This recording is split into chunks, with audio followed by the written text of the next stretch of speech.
গড়িয়াতে local ট্রেনটা খুব late করে আসার দরুন আমি ঠিক টাইমে পৌঁছতে পারিনি, তাই তার পরের ট্রেনটা করে আমি কৃষ্ণনগর এলাম। কিন্তু আমি সকালবেলার ওই ডায়মন্ড হারবার যে লোকাল ট্রেনটা গড়িয়ার, মানে ওখানে এত ভিড় আর সব মানে সবাই বলছিল যে সব কাজের মাসিরা বা কাজের যারা বাড়িতে যারা সার্ভিস দেয় তারা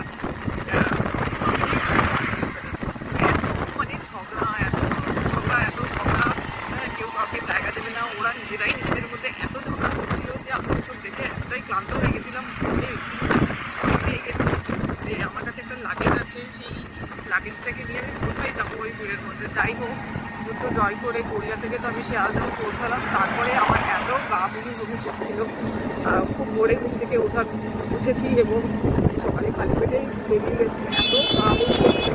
শিয়ালদহতে নিচে জল খেয়ে কিছুটা রিলিফ করলাম করে, তা সত্ত্বেও ভালো লাগছিল না। কৃষ্ণনগরে লোকালটাতে উঠে বেশ খানিকটা দূরে এসে নিয়ে আমি একটু জায়গার মধ্যে শুয়ে পড়লাম, আমি আর পাচ্ছিলাম না।